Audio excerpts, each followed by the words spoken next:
मित्रों, मैं सपना देख रहा हूं। मैं खुली आंख में सपने देखता हूं और सपनों को साकार करने का रास्ता भी तय करके चलने वाला व्यक्ति हूं। અમારા વિસ્તારમાં નદીઓ પર ડેમ ચેકડેમ જેવા બંધો બંધાયા છે, જેથી પાણીનો સંગ્રહ થાય અને ભૂગર્ભમાં ઉતરે, જેથી ભવિષ્યમાં પાણીની સમસ્યા ઓછી થાય। इस बार हमने देखा है कि इतना इंटरेस्ट है गुजरात के लिए यहाँ बिजनेस करने के लिए कि कंपनीज अपने आप संगठन करके आ रही है। नरेंद्र मोदी की गुजरात में आप गवर्नेंस देखिए, टॉप क्लास। एक दफा नहीं, दो दफा नहीं, 3 दफा इस देश में यूनानिमसली डिक्लेयर कर दिया गया है कि सब बेस्ट एडमिनिस्ट्रेटेड स्टेट है गुजरात। हमारे नरेंद्र भाई मोदी प्रदेश के 14 मुख्यमंत्रियों में से सबसे अधिक स्थिरता यहाँ के शासन को दे सके हैं। There is only one person who has been taking a proactive stand against terrorism in India, and that is Narendra Modi. In course of time, I think the Chief Minister will find that he will not have to attract people to Gujarat. The question will be, you're stupid if you're not here.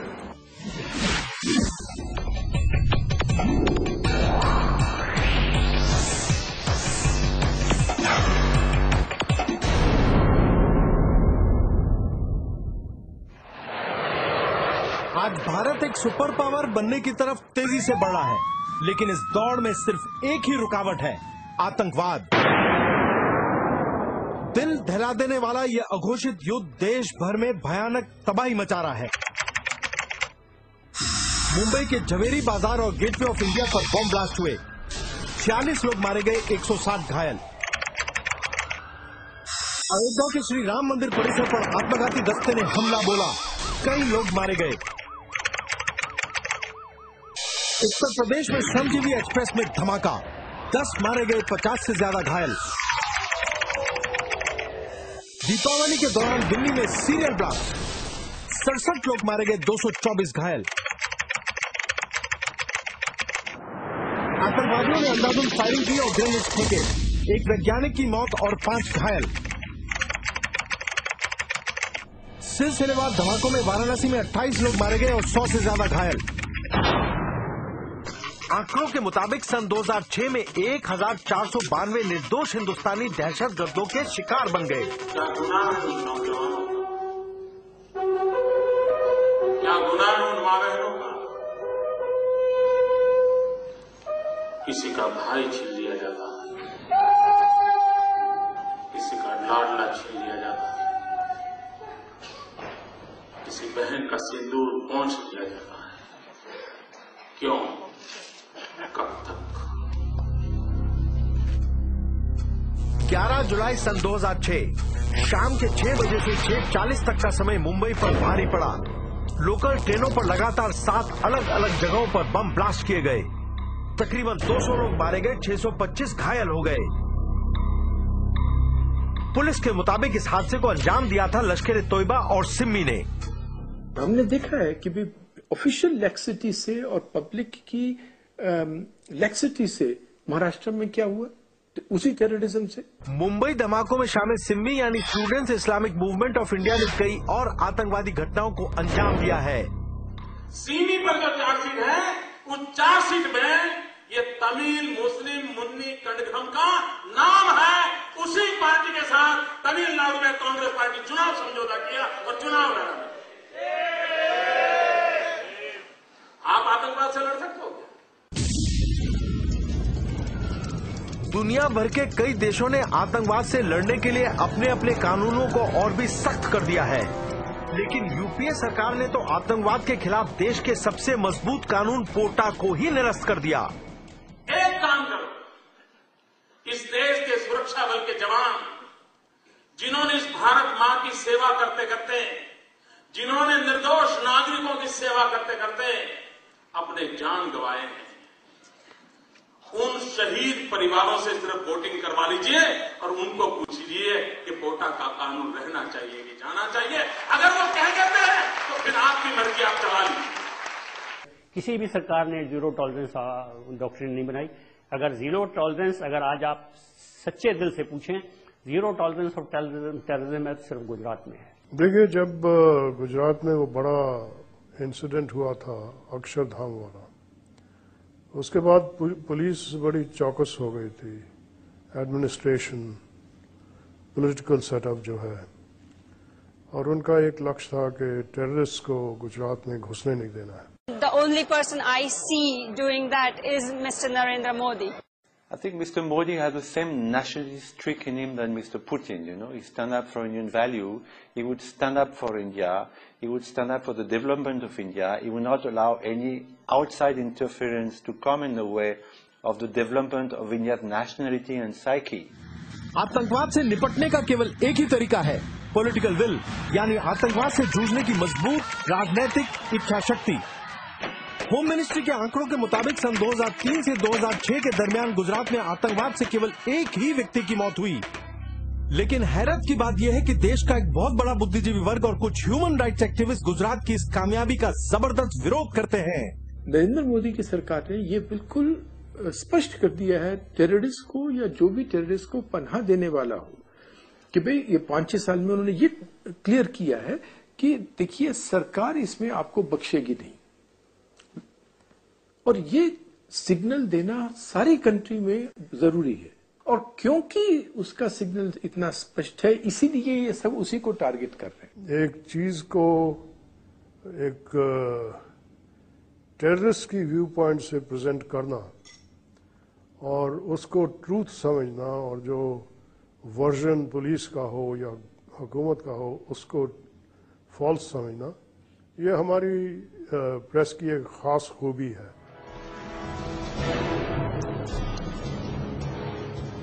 देश की सरहदों पर सरकार का ध्यान कम है, लिहाजा अब बांग्लादेशी घुसपैठिए पश्चिम बंगाल में हिंदुस्तानियों की जमीनें खरीद रहे हैं। They are selling their property, landed property, to these Bangladeshi Muslims. And what are they doing? What use they are putting to this land? Agricultural land, they are growing narcotics. Gaja is extensively cultivated in Nadia district. Even by the national highway, the land by the national highway, they are cultivating acres after acres of Gaja. And that Gaja is exported to via Bangladesh to other countries. Now, the sale proceeds is again invested in gun running. Arms are brought from Bangladesh and these are dispatched to the northern West Bengal.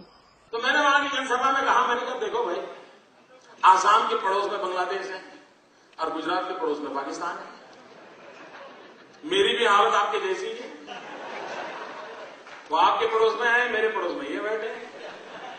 मैंने कहा लेकिन फर्क थोड़ा सा है, आप उनके से कारण परेशान हो, वो मेरे कारण परेशान हो।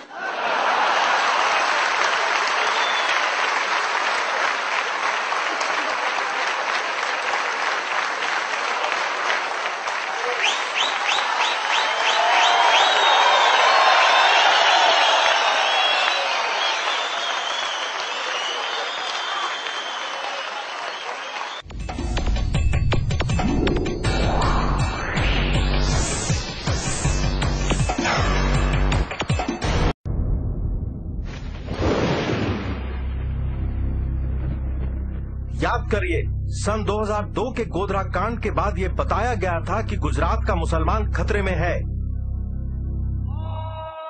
इसलिए हमने वहां जाकर ये पता करने की कोशिश की कि गुजरात के अल्पसंख्यक आखिर जीते कैसे हैं। यहां सुल्तान अहमद शाह की कब्र है। इसके ठीक नजदीक है अहमदाबाद की जामी मस्जिद। इस मस्जिद को सुल्तान अहमद शाह ने सन 1424 में बनवाया था।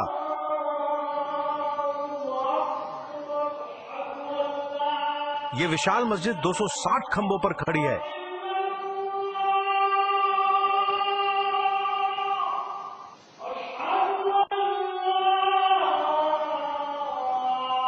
गुजरात के मुसलमानों की राय जानने के लिए भला अहमदाबाद की जामी मस्जिद से ज्यादा बेहतर जगह कहां मिलेगी?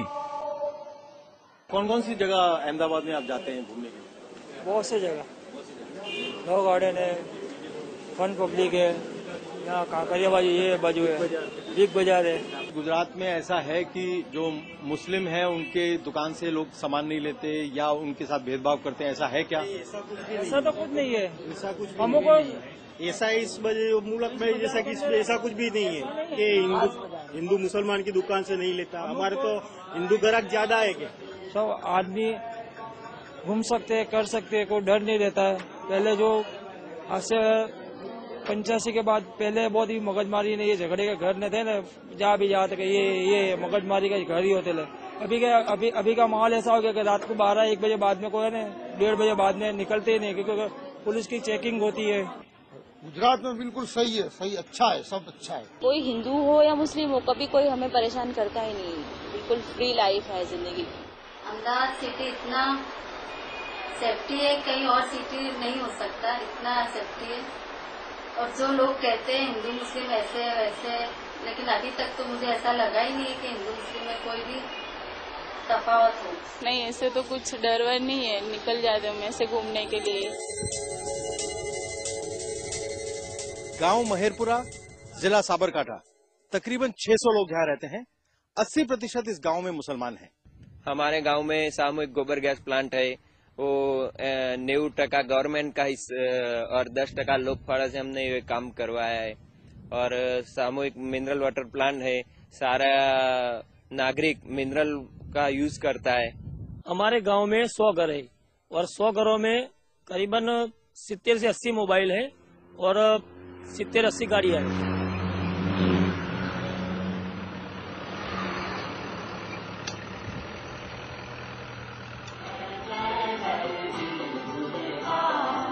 विदेशी निवेशकों का गुजरात के बारे में क्या कहना है?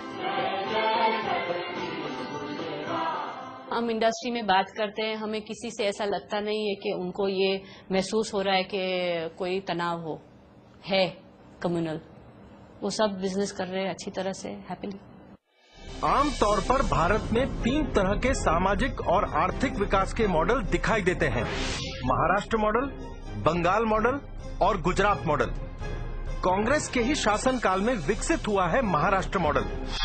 बंगाल मॉडल, जो कि कम्युनिस्टों के 30 सालों के शासन की उपज है, और गुजरात मॉडल, जो कि पिछले 1 दशक के बीजेपी राज की देन है। बाकी स्टेट्स भी इसको धीरे धीरे गुजरात मॉडल को अपना रहे हैं। जो गरीबी रेखा के नीचे जो है, उसमें किसानों की संख्या कितनी है, वो हिंदुस्तान में सबसे ज्यादा बंगाल में है। महाराष्ट्र में यह है कि वो हिंदुस्तान की फाइनेंशियल कैपिटल है, एक बार इंडस्ट्री में लीडर थी, और आज ये है कि वहां गवर्नमेंट ही नहीं है, गवर्नमेंट कुछ ही नहीं कर रही। बेशक आप विदर्भा में देख लें, बेशक आप इंडस्ट्री में देख लें, बेशक आप इंफ्रास्ट्रक्चर डेवलपमेंट में देख लें। सब इकोनॉमिक पैरामीटर्स के हिसाब से बंगाल है सबसे पिछड़ा हुआ स्टेट और गुजरात है सबसे पहला स्टेट। और ये जानकारी आज के तारीख में बंगाल के बच्चे बच्चे में है। ऐसा एक भी गांव नहीं है जिसमें एटलीस्ट 10% लोग गुजरात में नौकरी करने के लिए नहीं गए हो। वहाँ इन्वेस्टमेंट सिर्फ हिंदुस्तान के अंदर से नहीं, लेकिन बाहर से भी अधिक से अधिक गुजरात में आ रही है। When you showcase Gujarat, you showcase India. When you showcase India, you showcase Gujarat.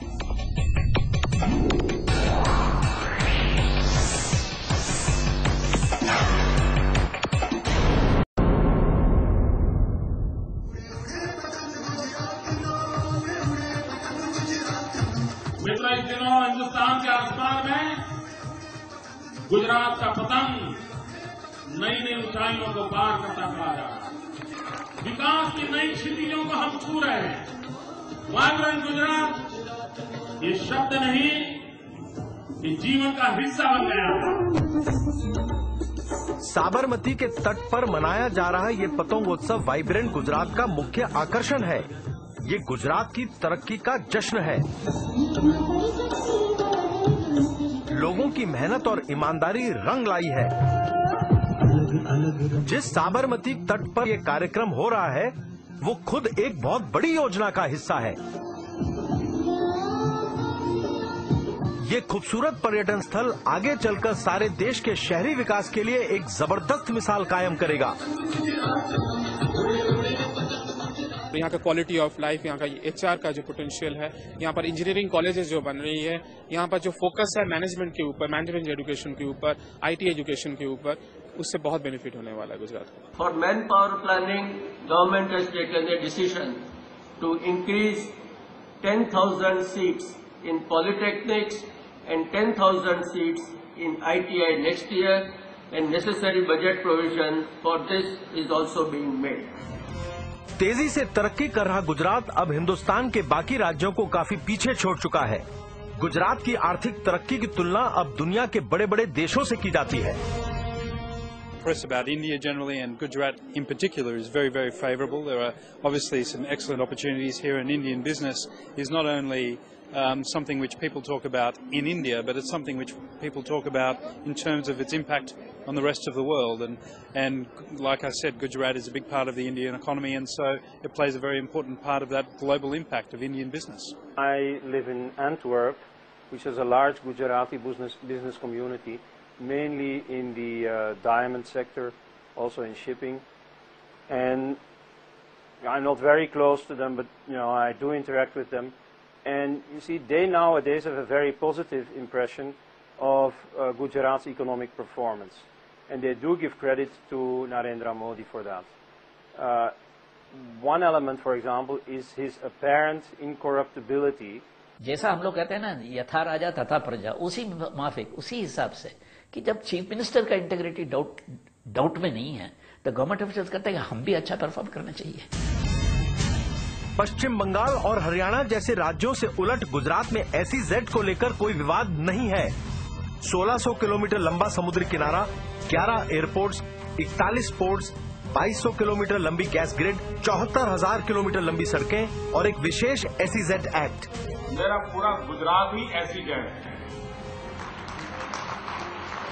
SEZ का मीनिंग है इन Gujarat, S stands for spirituality, E stands for entrepreneurship and Z stands for gene.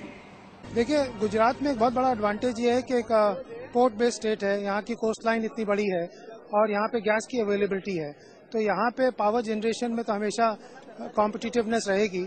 और बाकी रकम से भी जब एडमिनिस्ट्रेशन अच्छा हो, माहौल अच्छा हो और प्रोएक्टिव हो यदि गवर्नमेंट्स, तो उसका एडवांटेज इंडस्ट्री को मिलता है। A large number of power projects are coming to Gujarat. The largest being, of course, the ultra mega power project. Manufacturing है तो इंजीनियरिंग में गुजरात का स्ट्रेंथ है। राजकोट है, बड़ौदा है, अहमदाबाद है, जामनगर है। इन सब सिटीज में काफी इंजीनियरिंग प्रोडक्ट्स बनते हैं और सर्विसेज मिलती हैं। तो this makes it easy for a Dutch company. उसको आउटसोर्स भी करना है तो उसको जो सेटअप चाहिए, जो मैंने देखा है डच कंपनीज मुझे कहती है कि वो तो यूरोप में भी काफी कम कंपनीज के पास ऐसा सेटअप होता है, वो यहाँ गुजरात में मिलता है उनको। हमारे यहाँ पीपा वाव से जयपुर तक गुड्स ट्रांसपोर्टेशन के लिए डबल डेकर ट्रेन हमने प्रारंभ की है और हम इसको पीपा वाव से पंजाब तक ले जाना, बठिंडा तक ले जाना चाहते हैं। आप कल्पना कर सकते हैं ट्रांसपोर्टेशन में कितनी बड़ा इंफ्रास्ट्रक्चर मिल जाएगा, एक बहुत बड़ा डेवलपमेंट होने वाला है। हैरानी की बात है कि देश में बंद पड़ी आधी स्मॉल स्केल इंडस्ट्रीज अकेले पश्चिम बंगाल में मौजूद हैं, लेकिन गुजरात में लघु उद्योग तेजी से बढ़ रहे हैं।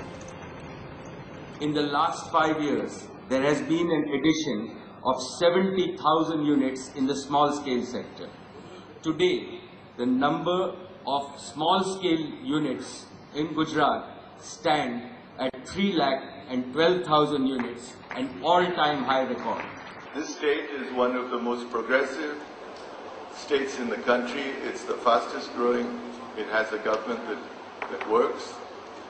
And I believe that as India takes its place in the world, as Mukesh said, that Gujarat will be one of its shining lights. देश में हड़ताल और लॉकआउट की वजह से साल भर में 2 करोड़ 33 लाख मैंडेज का नुकसान हो जाता है।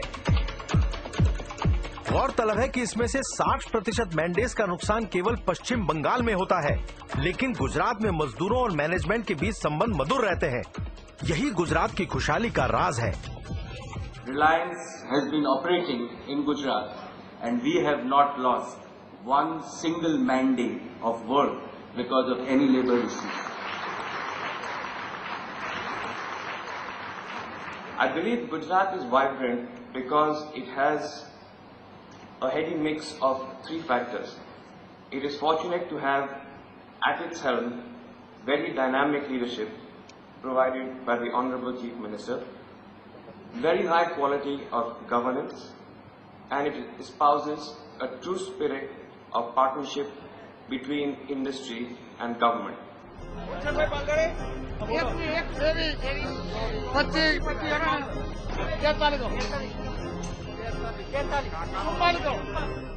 भारत में सबसे ज्यादा कपास गुजरात पैदा करता है। देश के 24% केमिकल्स, 25% कपड़ा, 45% दवाइयां और 72% हीरे जवाहरात गुजरात में तैयार किए जाते हैं। विश्व के अनेक देशों की नजर में भी गुजरात के विकास का ये पतंग आसमान छूता नजर आएगा, ये मैं साफ देख रहा हूं। तो लोग यही कहते हैं कि पब्लिक पार्टिसिपेशन गुजरात में अत्यंत अधिकतम है, क्योंकि जो रिजल्ट्स आ रहे हैं उसके अनुसार लोगों में उत्साह बढ़ती है। जब तक उत्साह नहीं बढ़ेगी, पब्लिक पार्टिसिपेशन नहीं होगी।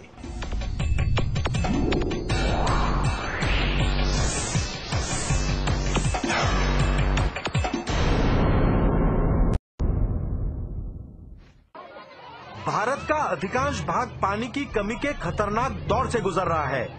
देश के 90% गांवों में आज भी पानी को जमीन से खींचा जा रहा है। चिंता की बात यह है कि ग्राउंड वाटर रिचार्जिंग को लेकर राष्ट्रीय स्तर पर कोई ठोस योजना है ही नहीं।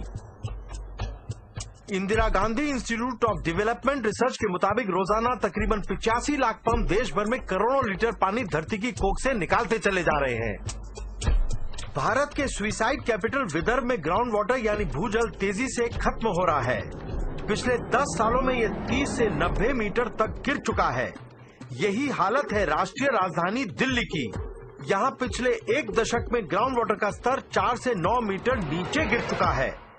500 फुट 1200 फुट 900 फुट जमीन में काणा पाड़ी पाડીને 25-25 હજાર વર્ષ જૂનું પાણી ખેંચવા માટેનું કામ કર્યું છે। કેટલા દિવસ સુધી અંદરથી પાણી નીકળ્યા કરશે?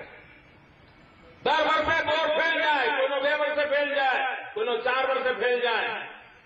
ખેડૂતે જે મૂડી નાખી હોય એ પણ પાણીમાં જાય। એનો કોઈ ઉપાય ખરો કે નહીં?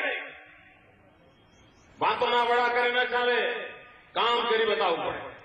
एक समय था जब गुजरात में कम से कम 4000 गांव को टैंकर्स के जरिए पानी पहुंचाना पड़ता था।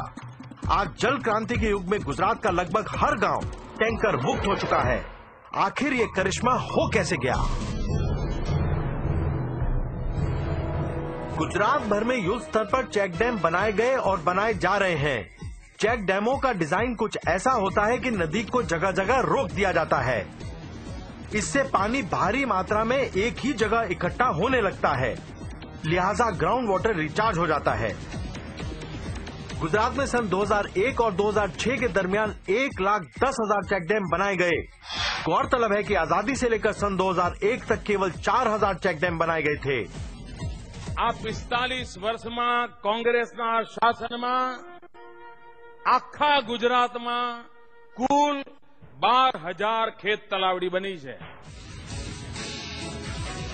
सन 2003 और सन 2006 के दरमियान 1,37,000 खेत तालाबों को बनाया गया। गुजरात भर में सन 2001 और सन 2005 के बीच ग्राउंड वाटर का स्तर औसतन 4 मीटर ऊपर आ गया है।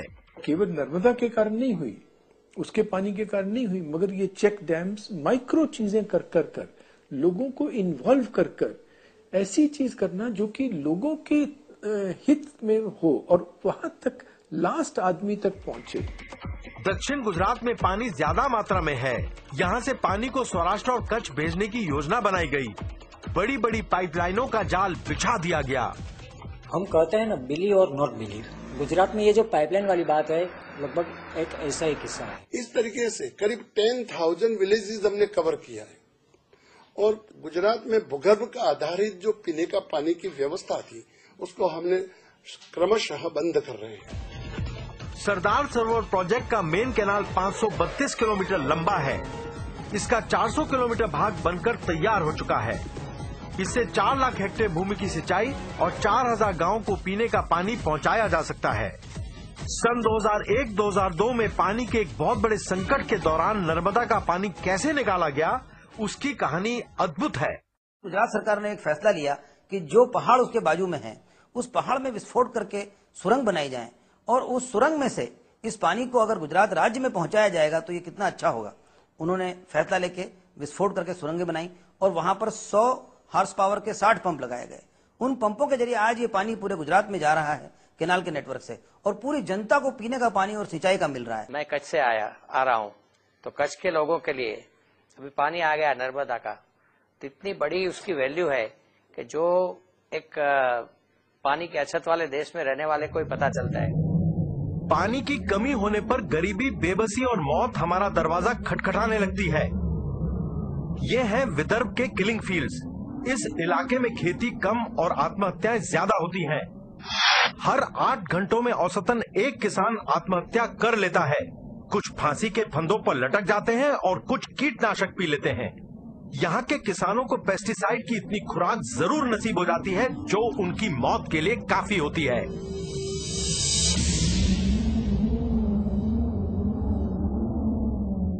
18 मई सन 2006 केंद्रीय कृषि मंत्री शरद पवार ने संसद को बताया कि सन 1993 और 2003 के दरमियान देश भर में 1,248,000 किसान आत्महत्या कर चुके हैं। आजकल महाराष्ट्र का विदर्भ क्षेत्र किसानों की आत्महत्याओं को लेकर हर रोज अखबारों की सुर्खियों में रहता है। जब इरिगेशन का पानी मिलता है तब फार्मर को भगवान के ऊपर आधार नहीं रखना पड़ता है और फसल अनसर्टन नहीं हो जाती है। महाराष्ट्र में, आंध्र प्रदेश में और कोई राज्यों में जहां जहां इरिगेशन नहीं मिला है और पानी नहीं मिला है, फार्मर्स की इनकम अनसर्टन होती है, डेट बर्डन बढ़ता जाता है और सुसाइड होते हैं। देश भर में खेती को लेकर काफी मायूसी का माहौल है। नेशनल कमीशन ऑफ फार्मर्स ने गुजरात मॉडल की खूब तारीफ की है। गुजरात किसान की आवक 3 વર્ષમાં બમણી કરી દેશે ભાઈ। આજે જો એ વર્ષે ₹1,00,000 કમાતો હશે તો એ ₹2,00,000 કમાતો થઈ જવાનો। पहले मेरे को तो 50,000 की आवक होती थी और अभी तो उससे ज्यादा होकर 1.5 लाख की आवक हो जाती है। Whereas if you look at India, agriculture, where bulk of our people still derive their income from, in India is growing only at between 2 and 3.5%, whereas in Gujarat we have even maintained a double-digit growth in agriculture.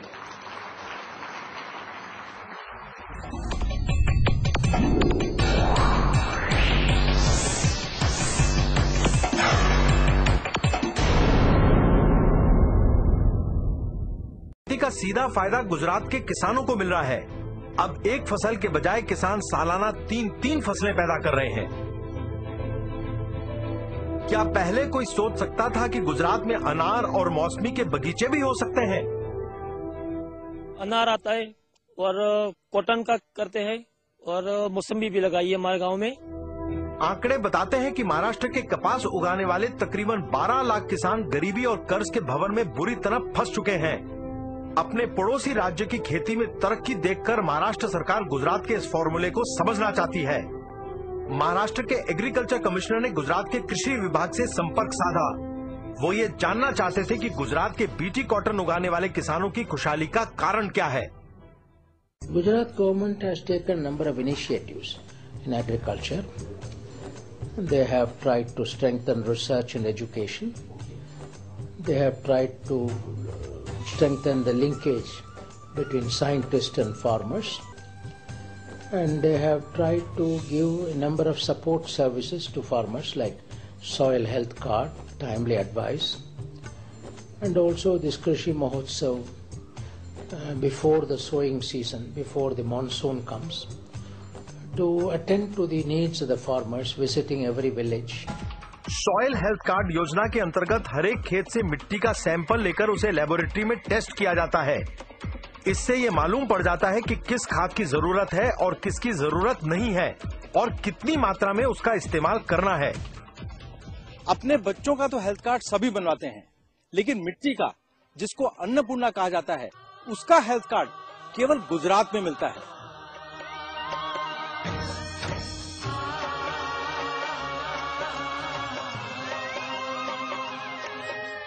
लोगों को अपने साथ जोड़ने का सबसे आसान तरीका है उनके चारों तरफ उत्सव जैसा माहौल बना देना। कृषि महोत्सव किसानों का त्योहार बन गया है। ये एक विशाल मेला है, तरक्की का, खुशहाली का। Modi has involved the public in a very great and deep manner and given them a sense of participation in every one of his major programs and projects. पानी का इंतजाम हो जाने से, घर पर 24 घंटे बिजली की सुविधा मिलने से और खेती बाड़ी की नई नई जानकारियों ने किसान की जिंदगी बदल डाली है। आज फिर से उसका आत्मविश्वास जागृत हो गया है। लाल बहादुर शास्त्री ने कहा था, जय जवान जय किसान। तो आपको लगता है कि गुजरात में आज किसान की वही इज्जत की जा रही है? ना, वही है इज्जत है। खेती करना अच्छा काम है और मेरे स्टेट में वो सामर्थ्य है। और इसलिए मैं सपना देख रहा हूं कि हिंदुस्तान के सेकंड ग्रीन रिवॉल्यूशन का नेतृत्व ये सूखी धरती से हम करेंगे।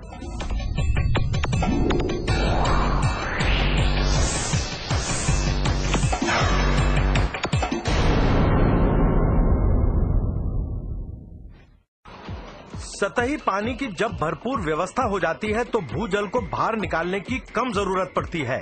इससे बिजली की भारी बचत होती है। गुजरात मॉडल की नींव में डाले गए हैं ऐसे छोटे छोटे नए नए विचार। जब एक मिशन के तहत किसी जानदार विचार को जमीनी स्तर पर लागू किया जाता है तो नतीजे चौंका देने वाले होते हैं। ऐसे ही किसी अद्भुत विचार से गुजरात में बिजली की क्रांति आ गई। गौरतलब है कि पड़ोसी राज्य महाराष्ट्र बिजली के जबरदस्त संकट के दौर में फंस चुका है।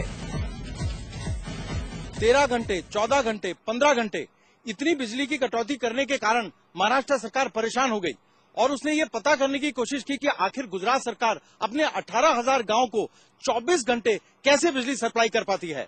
इसलिए आज हम गुजरात के एक बिजली विभाग के अधिकारी से बात करना चाहते हैं। हम पता करना चाहते हैं कि आखिर ये सीक्रेट क्या है। हाँ, गुजरात के जो एग्रीकल्चर फीडर्स और गांव के फीडर एक था, अभी सेपरेट किया तो ओनली गांव का ही फीडर आएगा, गांव के ही बिजली जाएगा, ऐसा सेपरेट लाइन लगाया। ज्योतिग्राम फीडर में ओनली गांव आते हैं, खेतीबाड़ी फीडर अलग होता है, तो उसकी वजह से पावर सप्लाई हम मेंटेन कर सकते हैं। पहले क्या था कि एग्रीकल्चर में था तो इंटरप्शन आ जाता था तो सारे लाइन फॉल पे जाता था, 8-10 घंटा सप्लाई बंद हो जाता था। अभी 24 सप्लाई उनको मिल रहा है। क्यों? कि सेपरेट लाइन किया है।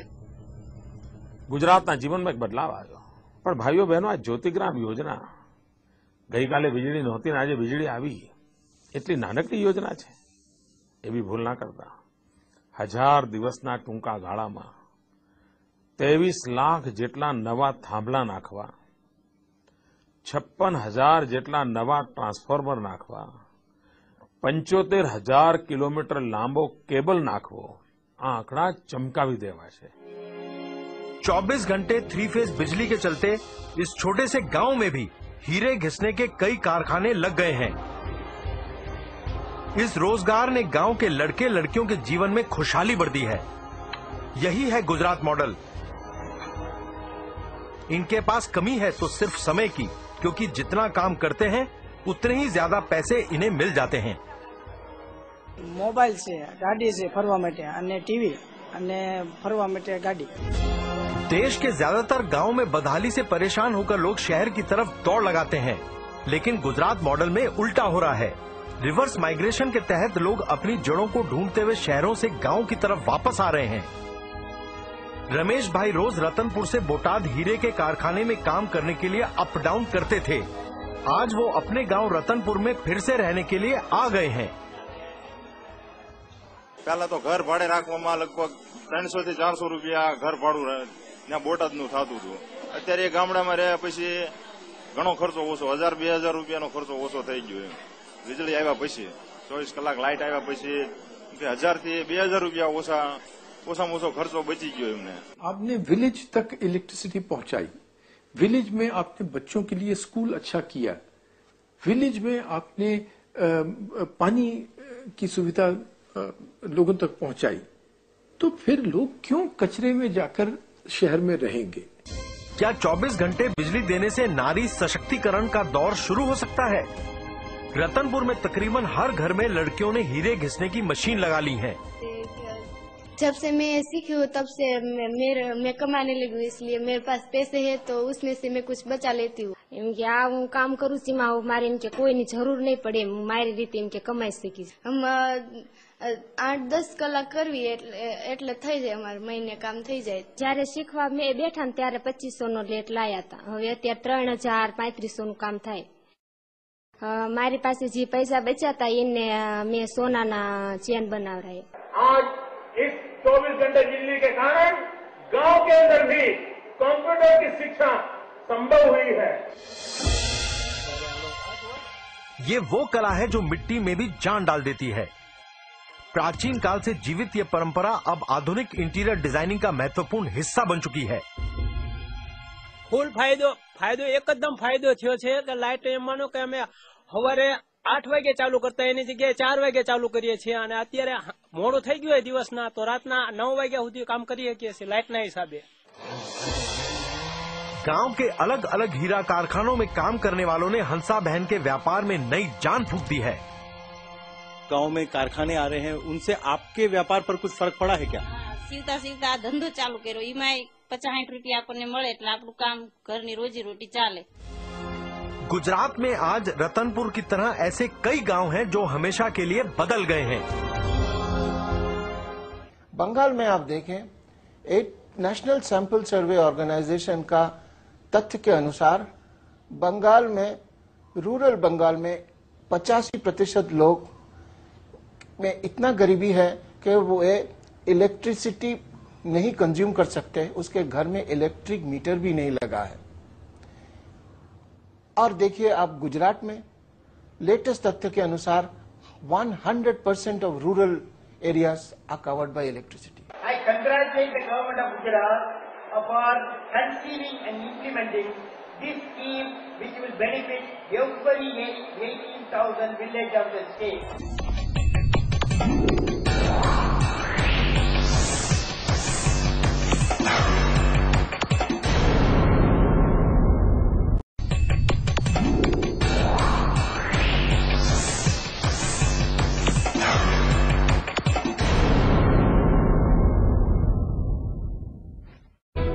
जल क्रांति का सीधा फायदा गुजरात के किसानों को मिल रहा है. अब एक फसल के बजाय किसान सालाना 3 फसलें पैदा कर रहे हैं. क्या पहले कोई सोच सकता था कि गुजरात में अनार और मौसमी के बगीचे भी हो सकते हैं? अनार आता है और कॉटन का करते हैं और मौसमी भी लगाई है हमारे गांव में. आंकड़े बताते हैं कि महाराष्ट्र के कपास उगाने वाले तकरीबन 12 लाख किसान गरीबी और कर्ज के भंवर में बुरी तरह फंस चुके हैं. अपने पड़ोसी राज्य की खेती में तरक्की देखकर महाराष्ट्र सरकार गुजरात के इस फॉर्मूले को समझना चाहती है.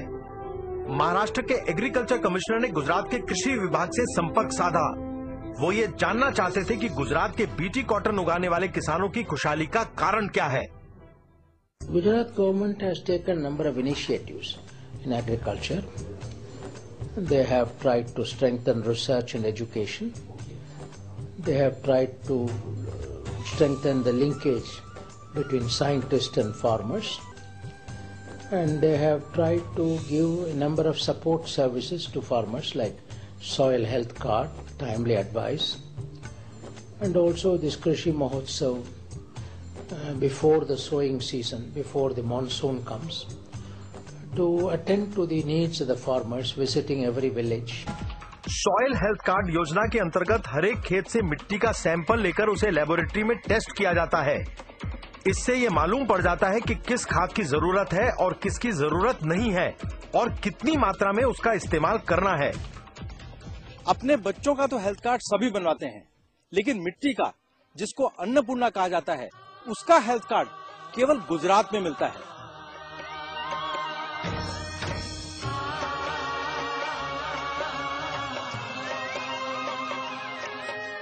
लोगों को अपने साथ जोड़ने का सबसे आसान तरीका है उनके चारों तरफ उत्सव जैसा माहौल बना देना। कृषि महोत्सव किसानों का त्योहार बन गया है।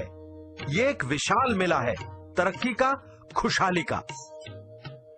Modi has involved the public in a very great and deep manner and given them a sense of participation in every one of his major programs and projects.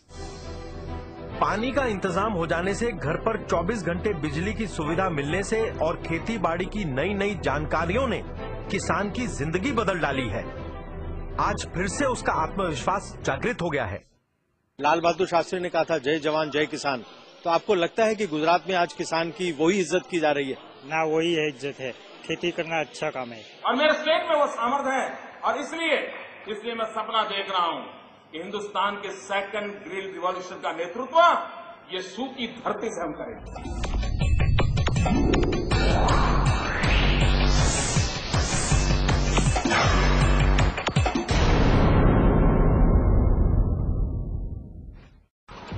सतही पानी की जब भरपूर व्यवस्था हो जाती है तो भूजल को बाहर निकालने की कम जरूरत पड़ती है।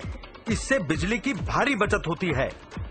गुजरात मॉडल की नींव में डाले गए हैं ऐसे छोटे छोटे नए नए विचार। जब एक मिशन के तहत किसी जानदार विचार को जमीनी स्तर पर लागू किया जाता है तो नतीजे चौंका देने वाले होते हैं। ऐसे ही किसी अद्भुत विचार से गुजरात में बिजली की क्रांति आ गई। गौरतलब है कि पड़ोसी राज्य महाराष्ट्र बिजली के जबरदस्त संकट के दौर में फंस चुका है। 13 घंटे, 14 घंटे, 15 घंटे इतनी बिजली की कटौती करने के कारण महाराष्ट्र सरकार परेशान हो गई और उसने ये पता करने की कोशिश की कि आखिर गुजरात सरकार अपने 18,000 गांव को 24 घंटे कैसे बिजली सप्लाई कर पाती है। इसलिए आज हम गुजरात के एक बिजली विभाग के अधिकारी से बात करना चाहते हैं। हम पता करना चाहते हैं कि आखिर ये सीक्रेट क्या है।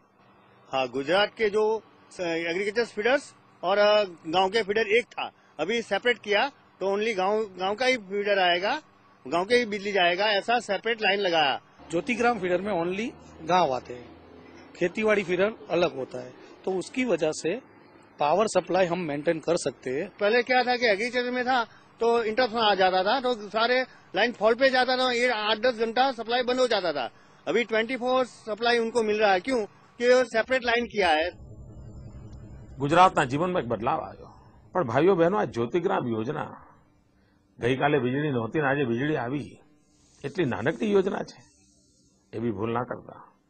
1000 દિવસના ટૂંકા ગાળામાં 23 લાખ જેટલા નવા થાંભલા નાખવા, 56,000 જેટલા નવા ટ્રાન્સફોર્મર નાખવા, 75,000 કિલોમીટર લાંબો કેબલ નાખવો, આ આંકડા ચમકાવી દેવા છે। 24 घंटे 3 फेज बिजली के चलते इस छोटे से गांव में भी हीरे घिसने के कई कारखाने लग गए हैं। इस रोजगार ने गांव के लड़के लड़कियों के जीवन में खुशहाली भर दी है। यही है गुजरात मॉडल। इनके पास कमी है तो सिर्फ समय की, क्योंकि जितना काम करते हैं उतने ही ज्यादा पैसे इन्हें मिल जाते हैं। मोबाइल से गाड़ी से फरवा माटे અને टीवी અને फरवा माटे गाड़ी। देश के ज्यादातर गांव में बदहाली से परेशान होकर लोग शहर की तरफ दौड़ लगाते हैं, लेकिन गुजरात मॉडल में उल्टा हो रहा है। रिवर्स माइग्रेशन के तहत लोग अपनी जड़ों को ढूंढते हुए शहरों से गांव की तरफ वापस आ रहे हैं। रमेश भाई रोज रतनपुर से बोटाद हीरे के कारखाने में काम करने के लिए अप डाउन करते थे। आज वो अपने गांव रतनपुर में फिर से रहने के लिए आ गए हैं। पहला तो घर भाड़े राखवामां लगभग 300 થી 400 રૂપિયા ઘર ભાડું ત્યાં બોટાદનું થતું હતું। અત્યારે ગામડામાં રહ્યા પછી ઘણો ખર્ચો ઓછો, 1000-2000 રૂપિયાનો ખર્ચો ઓછો થઈ ગયો। વીજળી આવ્યા પછી 24 કલાક લાઇટ આવ્યા પછી 1000 થી 2000 રૂપિયા ઓછામાં ઓછો ખર્ચો બચી ગયો એમને। आपने विलेज तक इलेक्ट्रिसिटी पहुंचाई, विलेज में आपने बच्चों के लिए स्कूल अच्छा किया, विलेज में आपने पानी की सुविधा लोगों तक पहुंचाई, तो फिर लोग क्यों कचरे में जाकर शहर में रहेंगे? क्या 24 घंटे बिजली देने से नारी सशक्तिकरण का दौर शुरू हो सकता है? रतनपुर में तकरीबन हर घर में लड़कियों ने हीरे घिसने की मशीन लगा ली है। जब से मैं सीखी हूँ तब से मैं कमाने लगी हूँ, इसलिए मेरे पास पैसे है तो उसमें से मैं कुछ बचा लेती हूँ। इनके હું કામ કરું છું મારે એમ કે કોઈની જરૂર નહીં પડે, હું મારી રીતે એમ કે કમાઈ શકીશ। हम 8-10 કલાક કરવી એટલે થઈ જાય, અમારે મહિને કામ થઈ જાય। જયારે શીખવા મેં બેઠા ને ત્યારે 2500 નો લેટ લાયા હતા, હવે અત્યારે 3000-3500 નું કામ થાય। મારી પાસે જે પૈસા બચ્યા હતા એને મેં સોનાના ચેન બનાવરાય। आज इस 24 घंटे बिजली के कारण गांव के अंदर भी कंप्यूटर की शिक्षा संभव हुई है। ये वो कला है जो मिट्टी में भी जान डाल देती है। प्राचीन काल से जीवित ये परंपरा अब आधुनिक इंटीरियर डिजाइनिंग का महत्वपूर्ण हिस्सा बन चुकी है। ફૂલ ફાયદો એકદમ ફાયદો થયો છે કે લાઇટ એમ માનો કે અમે સવારે 8 વાગે ચાલુ કરતા એની જગ્યાએ 4 વાગે ચાલુ કરીએ છીએ, અને અત્યારે મોડું થઈ ગયું હોય દિવસના તો રાતના 9 વાગ્યા સુધી કામ કરી શકીએ છીએ લાઇટના हिसाबे। गांव के अलग अलग हीरा कारखानों में काम करने वालों ने हंसा बहन के व्यापार में नई जान फूंक दी है। गांव में कारखाने आ रहे हैं, उनसे आपके व्यापार पर कुछ फर्क पड़ा है क्या? सीवता धंधो चालू कर्यो, एमां 50-60 रुपया आपने मळे એટલે આપણું કામ ઘરની રોજી રોટી ચાલે। गुजरात में आज रतनपुर की तरह ऐसे कई गांव हैं जो हमेशा के लिए बदल गए हैं। बंगाल में आप देखें, एक नेशनल सैंपल सर्वे ऑर्गेनाइजेशन का तथ्य के अनुसार बंगाल में, रूरल बंगाल में 85% लोग में इतना गरीबी है कि वो इलेक्ट्रिसिटी नहीं कंज्यूम कर सकते, उसके घर में इलेक्ट्रिक मीटर भी नहीं लगा है। और देखिए आप गुजरात में लेटेस्ट तथ्य के अनुसार 100% of rural areas are covered by electricity. I congratulate the government of Gujarat for conceiving and implementing this scheme which will benefit every 18,000 villages of the state.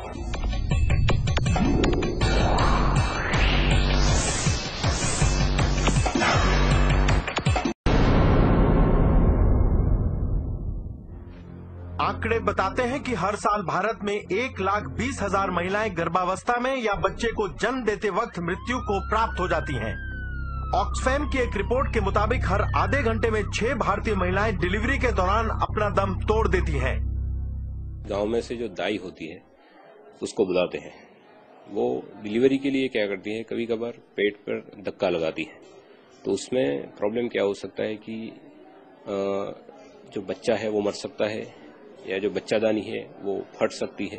ધક્કો મારે ને એટલે આપણે શરીર બધું ખીચાય ને તો આપણે કેટલું તકલીફ થાય ને, અને અહીંયા મફત આપણે અતરો તકલીફ નહીં પડે। કદાચ છોકરું મરી જાય, કદાચ એ માને દુઃખ થાય વધારે, કદાચ માં પણ મરી શકે।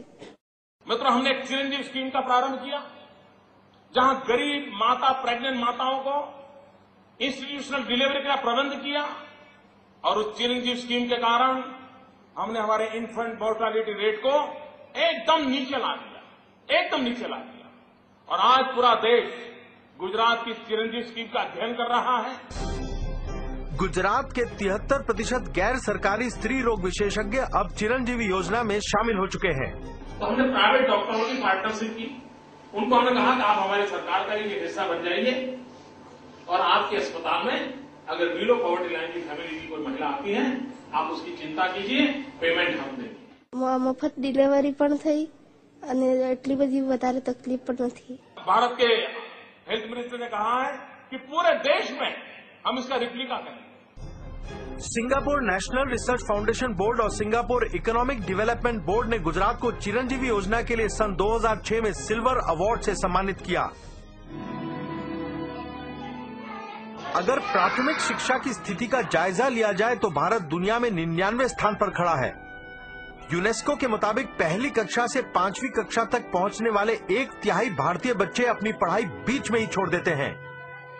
गुजरात ने स्कूल ड्रॉप आउट रेट को खत्म करने के लिए जो पहल की, वो बाकी भारत के लिए एक मिसाल बन चुकी है। आंकड़ों के मुताबिक ये समस्या लड़कों के मुकाबले लड़कियों में कहीं ज्यादा गंभीर है।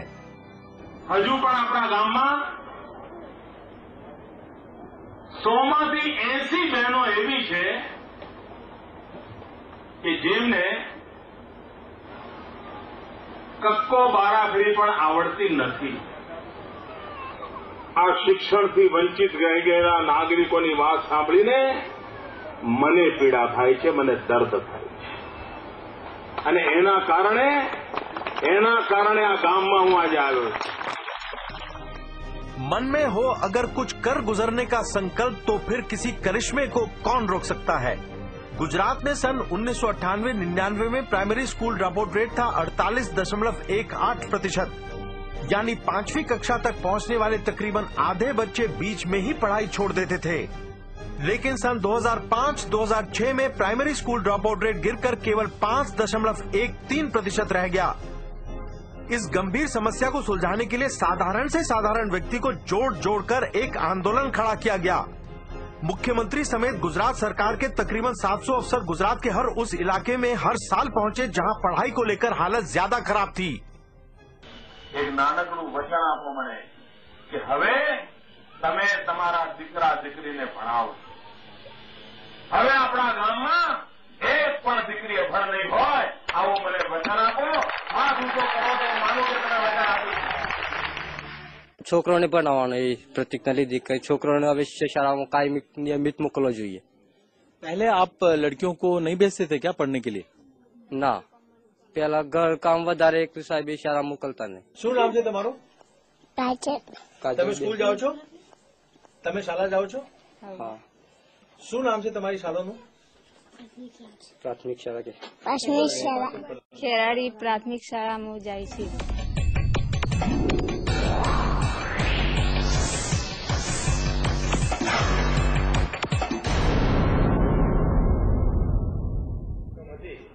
વ્યાજ સહિત આપણે નામદાર જિલ્લા અદાલતમાં જમા કરાવી દીધી છે. ક્યારે જમા કરાવી છે? स्वागत ऑनलाइन एक चमत्कारी विचार साबित हुआ है। ये आम आदमी का प्रोग्राम है। अफसर से बात नहीं बनी तो अब मुख्यमंत्री से सीधी बात हो सकती है, ठीक सामने बैठकर। और अगर अफसरों ने कोई भी नाइंसाफी की है तो उनकी खैर नहीं। ये कोर्ट में केस जीती जाए અને ત્યાર પછી પણ પૈસા ન મળે એવી કેવી વ્યવસ્થા છે તમારી? કોર્ટ શું પણ કઈ તમારી મદદ હોય કે ના હોય ને? જી સર, બેન મારી પાસે કદી આગળ નથી સર આ બાબતે. ભાઈ એ બેન ક્યાં જાય? બધે જવું પડે ને. તમારે ત્યાં રૂબરૂ આવે તો જ તમે કામ કરો એવું છે? જી નહીં સર, અરજી પણ કોઈ મળી નથી સર. એટલે અમને હવે તો તમને મળી ને, મને કહો હવે શું કરશો તમે? પૂરી મદદ આપે, કોર્ટમાંથી પૈસા પૂરી મદદ નહીં, તમે શું કરશો મને 1-2 દિનમાં કહો, ક્યાં સુધીમાં કરશો એ કહો. गुजरात की विकास यात्रा की रेल नए विचारों की पटरी पर दौड़ रही है। द सेम इंफ्रास्ट्रक्चर, वही कोर्टें, वही मैदान, वही वकील, वही जुडिशरी। हमने इवनिंग कोर्ट प्रारंभ की। दिस 14 नवंबर को भारत सरकार के सुप्रीम कोर्ट के जज सीमा सबरवाल जी आए थे और पहली देश की इवनिंग कोर्ट का उद्घाटन किया।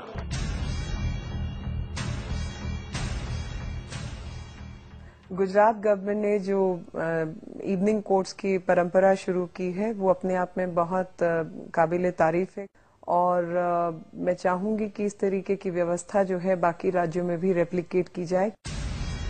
पिछले 5 सालों में गुजरात के बहुत से PSUs की काया पलट हो गई है। इसकी दास्तां ये आंकड़े खुद बयान कर रहे हैं। सन 2001 में गुजरात सरकार की बिजली कंपनियां 2,542 करोड़ के घाटे में थी।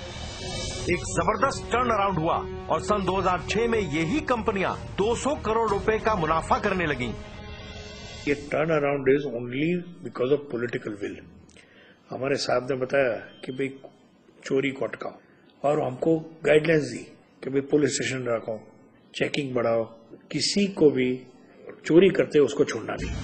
GSFC का सन 2002-2003 में घाटा था 390 करोड़ रुपए, लेकिन सन 2005-2006 में मुनाफा 437 करोड़। GACL का सन 2001-2002 में 67 करोड़ घाटा था, लेकिन सन 2005-2006 में 294 करोड़ रुपए मुनाफा हो गया। आज बाकी भारत के लिए गुजरात मॉडल को अपनाने के सिवा क्या कोई दूसरा रास्ता है? बिजली, पानी, सड़क, रोजगार, कन्या शिक्षा, महिला सशक्तिकरण और राष्ट्रीय सुरक्षा जैसे अलग अलग मुद्दों पर गुजरात ने टर्न अराउंड करके दिखाया है। भारत का अधिकांश भाग अभी भी पुराने फॉर्मूलों पर चल रहा है। किसानों को सिर्फ बारिश के भरोसे छोड़ देने का मतलब है उन्हें बार बार आत्महत्या की तरफ धकेल देना। पावर कट का मतलब है 21वीं सदी में भी लालटेन युग में जीना। इस अंधकार का सीधा असर पड़ता है बच्चों की पढ़ाई पर और कारोबार पर।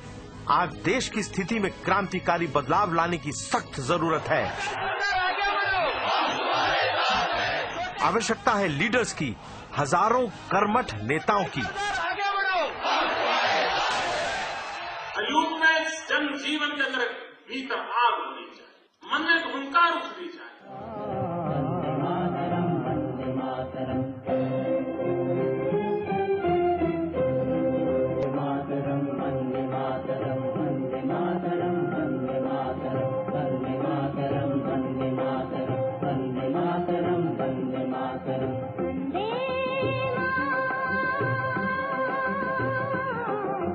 Vande Mataram